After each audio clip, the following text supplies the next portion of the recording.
Shabbat Shalom Mevorach, nous sommes Parashat Kitissa et Rosh Bnei Israël Lefkudehem, que Akadosh Baruch Hu a demandé que tout Am Israël soit égal et associé au sacrifice et au socle du temple.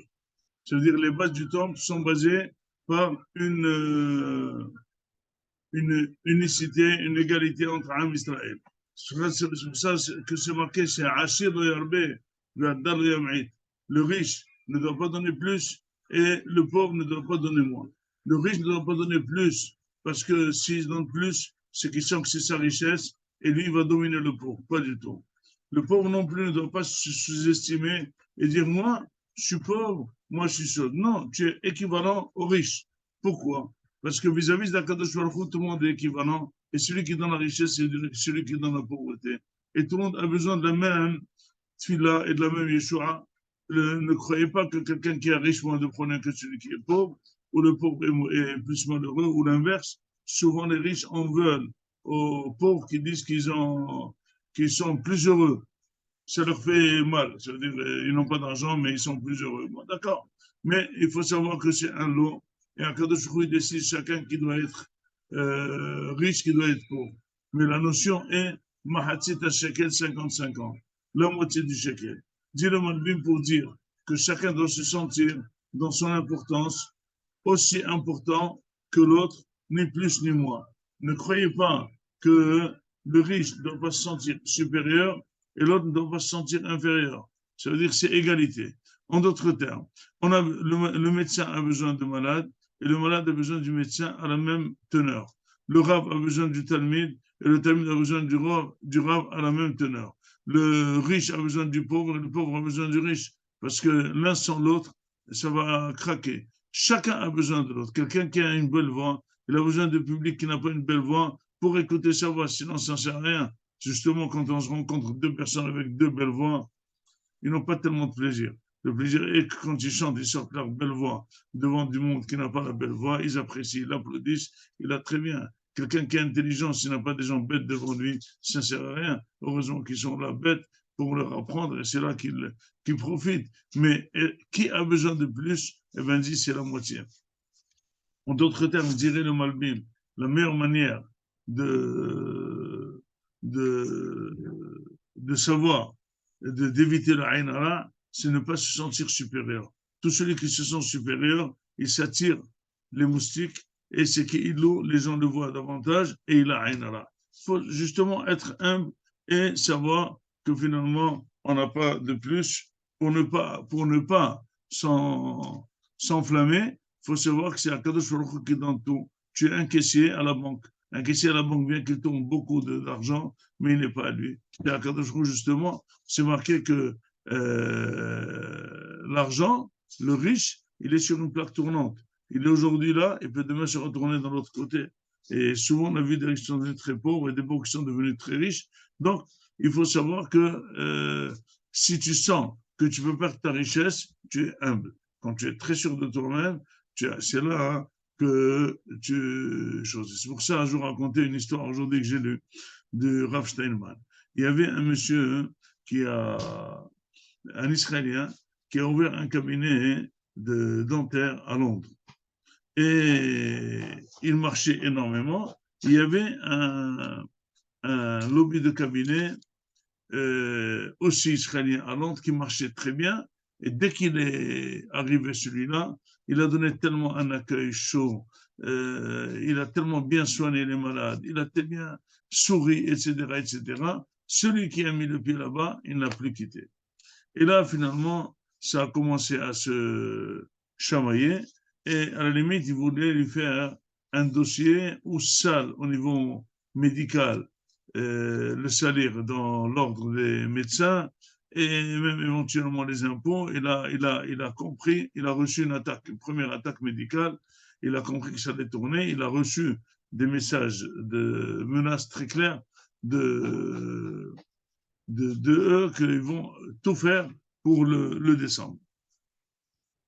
Et là, il y a un ami à lui, que ça fait maintenant 20 ans ou 25 ans qu'il était ami à lui, qui l'appelle et qui lui dit, écoute, c'est Ozzy à l'appareil, j'entends que tu as tu as des problèmes. Il dit oui. Il dit mais comment ça se fait? Il dit je ne sais pas. Il dit alors qu'est-ce que tu vas faire? Il dit sache que je suis à tes côtés, je vais t'aider. Je suis à tes côtés, je vais t'aider. J'étais content. Il dit mais qu'est-ce que tu peux m'aider?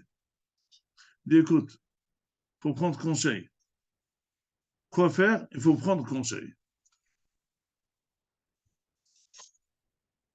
Il dit d'accord, quel conseil tu me donnes? Il a dit moi je te conseille de venir chez un rave à Bnei Brak. L'autre n'était pas du tout religieux, il était un petit peu versé religieux. Il dit c'est que ce rave? Il dit c'est le Rav Steinman à Bnei Brak. Écoute, moi, j'ai jamais vu de rabbanim ni rien du tout. Il dit, écoute, il va te donner une idée. C'est quelqu'un que tout le monde prend des conseils avec lui. Ceux qui prennent des conseils avec lui, il réussit. Viens prendre conseil, qu'est-ce que tu t'en fous? Il dit, mais tu vois pas que c'est un petit peu bizarre.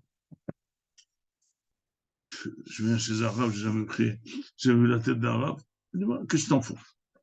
Bon, au bout de 24 heures, il a pris un avion, il est arrivé, il le fait rentrer chez le arabe, il me fait le tour. Il voit quel bureau, quelle chambre, il l'accueille, etc., etc. Il ne comprend pas du tout. Bon, il rentre chez le Rav, il lui raconte, il dit, écoute, j'ouvre un cabinet, il y a des gens qui me font, j'ai fait concurrence à des gens, ça marche énormément, etc., etc. Et maintenant, ils me font énormément de problèmes, ça risque de brader. Le Rav, il réfléchit, il lui dit, écoute, et si jamais tu fermais, qu'est-ce qu'il y aurait? Il dit, quoi fermer? Il dit, si jamais tu fermais le cabinet, j'ai investi énormément, je dois donner les indemnités aux employés. Il dit, mais combien ça peut coûter si tu fermes le tout? Là, de réfléchir. Il dit 72 000 euros. Il dit, tu penses que Hachem n'a pas 72 000 euros à te donner? Ferme. Il n'y a pas de problème. Et Hachem Azor. Il dit, quoi? Je ferme comme ça d'un coup l'autre, ou je les attaque, ou je leur en veux, ou je fais. Il dit, ne fais rien. Il dit, c'est une grosse perte. Je me développe, ça marche à merveille, je peux encore ouvrir un autre cabinet. Il dit, moi, je réfléchis. Je sais, moi, je n'ai pas 72 000 euros. Mais je sais que Hachem a plus que 72 000 euros à te donner. Et c'est facile pour lui de te les donner. Tu peux fermer et c'est tout. Il a dit, bon, ok. Il n'a rien compris. Pourquoi je vais fermer, je peux me défendre, je n'ai fait aucune faute, rien du tout. Il repart à Londres, il annonce qu'il va fermer d'un jour au lendemain. Les autres, ils ont demandé, ils ont fouiné, ils ont dit, mais c'est quoi cette histoire? Il a dit, c'est comme ça qu'il a dit le rabbin à Bnei Brak. Fermer d'un coup, le chef, il a dit, c'est très mauvais s'il ferme d'un coup. S'il ferme d'un coup sans rétorquer, ça va faire énormément de bruit sur les gens qui l'aiment. Et là, ça va faire l'effet inverse. On risque de perdre de tout au tout. Il faut qu'on aille voir sur Rav Steinman, qu'est-ce qu'il lui a dit. Il dit, moi, je n'ai jamais vu un Rav non plus. C'est aussi une équipe d'Israéliens Hilonim. Ils sont venus chez le Rav. Ils rentrent. Il dit, écoute, il y a 15 jours, tu as conseillé un confrère qu'on avait ça, etc., etc. Il a dit, oui. Il dit, je lui ai dit de fermer. Je lui ai dit, oui. Il m'a dit, oui. Je lui ai dit, parce qu'il n'a pas le droit de vous faire concurrence comme ça. Non, il n'a pas le droit. Donc, je lui ai dit de fermer. Il a dit, mais sache qu'au niveau publicité, etc., c'est pour nous casser. C'est pas très bien. Il a dit, c'est pas grave. Ça, vous prenez les risques. Mais il n'y a pas le choix. Qu'est-ce que vous voulez? Alors, ils ont dit, mais je ne sais pas. Nous, ça risque de cette décision. Elle est dans notre intérêt, elle risque de nous casser entièrement. Alors, il leur a dit, écoutez, où vous avez votre cabinet, votre lot de cabinet? Il dit, ah non. Il dit, ouvrez un cabinet à Manchester et prenez-le lui comme gérant. Oh. Et ça va tout arranger. Ah, ils étaient contents. C'est ce qu'ils ont fait. Ils ont dit, viens, on va te proposer, on va ouvrir à Gateshead nous-mêmes, et toi, tu vas être le gérant, le chef, et tu toucheras, etc., etc. Ça marchait, mais un an après, il a dit, écoute, l'idée, elle était miraculeuse. Pour dire, il ne faut pas lutter beaucoup pour faire la parnassa. Ça se complique, c'est pas la bonne route. Ça se conne, c'est pas la bonne route. Ce qu'il faut, c'est être content et prier à Kadosh Baruch Hu qu'on ait la parnassa facilement. Et il faut savoir que multiplier la parnassa n'a aucun rythme. Ça ne rime à rien. Ce qui rime, c'est avoir de la bonne parnassa, avoir de la bonne santé et servir à Kadosh Baruch Hu par les tfilot.